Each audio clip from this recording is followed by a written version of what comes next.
Il y avait dans l'église d'Antioche des prophètes et des docteurs, Barnabas, Siméon appelé Niger, Lucius de Cyrène, Manaën, qui avait été élevé avec Hérode le tétrarque, et Saul. Pendant qu'ils servaient le Seigneur dans leur ministère et qu'ils jeûnaient, le Saint-Esprit dit « Mettez-moi à part Barnabas et Saul pour l'œuvre à laquelle je les ai appelés. » Alors, après avoir jeûné et prié, ils leur imposèrent les mains et les laissèrent partir. Barnabas et Saul, envoyés par le Saint-Esprit, descendèrent à Séleucie, et de là, ils s'embarquèrent pour l'île de Chypre. Arrivés à Salamine, ils annoncèrent la parole de Dieu dans les synagogues des Juifs. Ils avaient Jean pour aide. Ayant ensuite traversé toute l'île jusqu'à Paphos, ils trouvèrent un certain magicien, faux prophète juif, nommé Bar-Jésus, qui était avec le proconsul Sergius Paulus, homme intelligent.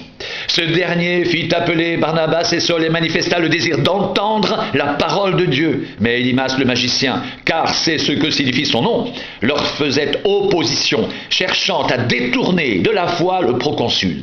Alors Saul, appelé aussi Paul, rempli du Saint-Esprit, fixa les regards sur lui et dit « Homme, plein de toute espèce de ruse et de fraude, fils du diable, ennemi de toute justice, ne cesseras-tu point de pervertir les voies droites du Seigneur? Maintenant, voici, la main du Seigneur est sur toi, et tu seras aveugle, et pour un temps, tu ne verras pas le soleil. » Aussitôt l'obscurité et les ténèbres tombèrent sur lui, et il cherchait en tâtonnant des personnes pour le guider. Alors le proconsul, voyant ce qui était arrivé, crut, étant frappé de la doctrine du Seigneur. Paul et ses compagnons, s'étant embarqués à Paphos, se rendirent à Perge, en Pamphylie. Jean se sépara d'eux et retourna à Jérusalem. De Perge, ils poursuivirent leur route et arrivèrent à Antioche de Pisidie. Étant entrés dans la synagogue le jour du sabbat, ils s'assirent. Après la lecture de la loi et des prophètes, les chefs de la synagogue leur envoyèrent dire « Hommes frères, si vous avez quelque exhortation à adresser au peuple, parlez. » Paul se leva et ayant fait signe de la main, il dit « Hommes israélites, et vous qui craignez Dieu, écoutez. Le Dieu de ce peuple d'Israël a choisi nos pères. Il mit ce peuple en honneur pendant son séjour au pays d'Égypte, et il l'en fit sortir par son bras puissant. Il les nourrit près de 40 ans dans le désert. Et ayant détruit 7 nations au pays de Canaan, il leur en accorda le territoire comme propriété. Après cela, durant 450 ans environ, il leur donna des juges jusqu'au prophète Samuel. Ils demandèrent alors un roi, et Dieu leur donna pendant 40 ans Saül, fils de Kis, de la tribu de Benjamin. Puis, l'ayant rejeté, il leur suscita pour roi David, auquel il a rendu ce témoignage: j'ai trouvé David, fils d'Isaïe, homme selon mon cœur, qui accomplira toutes mes volontés. C'est de la postérité de David que Dieu, selon sa promesse, a suscité à Israël un sauveur, qui est Jésus. Avant sa venue, Jean avait prêché le baptême de repentance à tout le peuple d'Israël, et lorsque Jean achevait sa course, il disait « Je ne suis pas celui que vous pensez, mais voici, après moi, vient celui dont je ne suis pas digne de délier les souliers. Homme frère, fils de la race d'Abraham, et vous qui craignez Dieu, c'est à vous que cette parole de salut a été envoyée, car les habitants de Jérusalem et leurs chefs ont méconnu Jésus, et en le condamnant, ils ont accompli les paroles des prophètes qui se lisent chaque sabbat.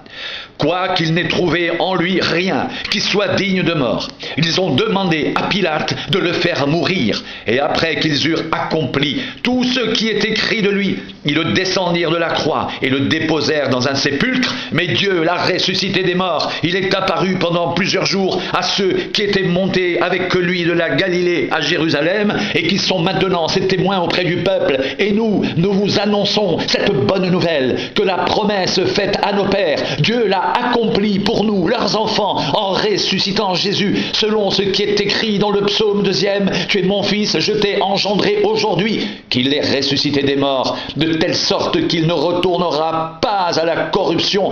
C'est ce qu'il a déclaré en disant « Je vous donnerai les grâces saintes promises à David, ces grâces qui sont assurées. » C'est pourquoi il dit encore ailleurs « Tu ne permettras pas que ton sein voie la corruption. » Or David, après avoir en son temps servi au dessein de Dieu, est mort, a été réuni à ses pairs et a vu la corruption. Mais celui que Dieu a ressuscité n'a pas vu la corruption. Sachez donc, hommes frères, que c'est par lui que le pardon des péchés péché vous est annoncé, et que quiconque croit est justifié par lui de toutes les choses dont vous ne pouviez être justifiés par la loi de Moïse. Ainsi prenez garde qu'il ne vous arrive ce qui est dit dans les prophéties. Voyez, vous les arrogants, soyez étonnés et disparaissez, car je vais faire en vos jours une œuvre que vous ne croiriez pas si on vous la racontait.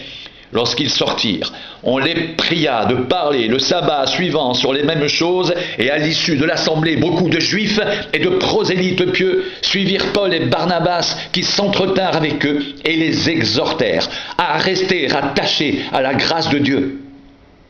Le sabbat suivant, presque toute la ville se rassembla pour entendre la parole de Dieu. Les Juifs, voyant la foule, furent remplis de jalousie et ils s'opposaient à ce que disait Paul en le contredisant et en l'injuriant. Paul et Barnabas leur dirent avec assurance: c'est à vous premièrement que la parole de Dieu devait être annoncée, mais puisque vous la repoussez et que vous vous jugez vous-même indigne de la vie éternelle, voici, nous nous tournons vers les païens, car ainsi nous l'a ordonné le Seigneur. J'étais établi pour être la lumière des nations, pour porter le salut jusqu'aux extrémités de la terre. Les païens se réjouissaient en entendant cela. Ils glorifiaient la parole du Seigneur, et tous ceux qui étaient destinés à la vie éternelle crurent. La parole du Seigneur se répandait dans tout le pays. Mais les Juifs excitèrent les femmes dévotes de distinction et les principaux de la ville. Ils provoquèrent une persécution contre Paul et Barnabas, et ils les chassèrent de leur territoire. Paul et Barnabas secouèrent contre eux la poussière de leurs pieds et allèrent à Icône, tandis que les disciples étaient remplis de joie et du Saint-Esprit. À Icône, Paul et Barnabas entrèrent ensemble dans la synagogue des Juifs, et ils parlèrent de telle manière qu'une grande multitude de Juifs et de Grecs crurent. Mais ceux des Juifs qui ne crurent point excitèrent et aigrirent les esprits des païens contre les frères. Ils restèrent cependant assez longtemps à Icône, parlant avec assurance, appuyés sur le Seigneur qui rendait témoignage à la parole de sa grâce et permettait qu'ils se fassent par leurs mains des prodiges et des miracles. La population de la ville se divisa. Les uns étaient pour les Juifs, les autres pour les apôtres. Et comme les païens et les Juifs, de concert avec leurs chefs, se mettaient en mouvement pour les outrager et les lapider, Paul et Barnabas, en ayant eu connaissance, se réfugièrent dans les villes de la Lyaconie, à Lystre et à Derbe, et dans la contrée d'alentour, et ils y annoncèrent la bonne nouvelle. À Lystre se tenait assis un homme impotent des pieds, boiteux de naissance, et qui n'avait jamais marché. Il écoutait parler Paul, et Paul, fixant les regards sur lui, et voyant qu'il avait la foi pour être guéri, dit d'une voix forte: « Lève-toi, droit sur tes pieds !» Et il se leva, et d'un bond il marcha, à la vue de ce que Paul avait fait. La foule éleva la voix, et dit en langue lyaconienne: « Les dieux, sous une forme humaine, sont descendus vers nous. » Ils appelaient Barnabas Jupiter et Paul Mercure, parce que c'était lui qui portait la parole. Le prêtre de Jupiter, dont le temple était à l'entrée de la ville, amena des taureaux avec des bandelettes vers les portes et voulait, de même que la foule, offrir un sacrifice. Les apôtres Barnabas et Paul, ayant appris cela, déchirèrent leurs vêtements et se précipitèrent au milieu de la foule en s'écriant: « Ô hommes, pourquoi agissez-vous de la sorte? Nous aussi, nous sommes des hommes de la même nature que vous.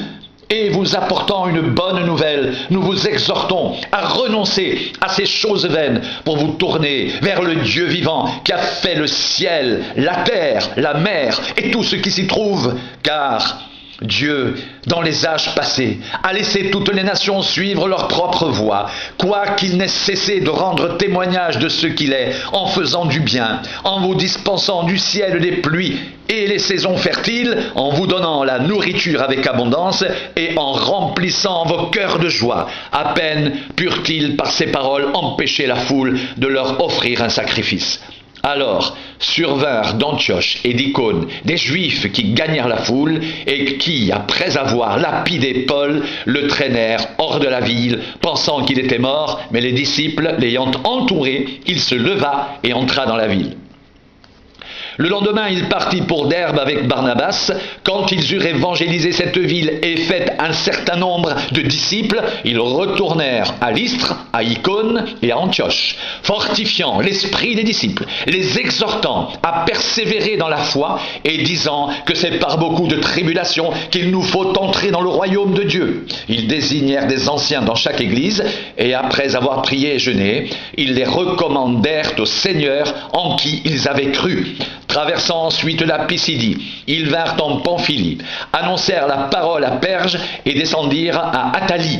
De là, ils s'embarquèrent pour Antioche, d'où ils avaient été recommandés à la grâce de Dieu pour l'œuvre qu'ils venaient d'accomplir. Après leur arrivée, ils convoquèrent l'Église et ils racontèrent tout ce que Dieu avait fait avec eux et comment il avait ouvert aux nations la porte de la foi, et ils demeurèrent assez longtemps avec les disciples.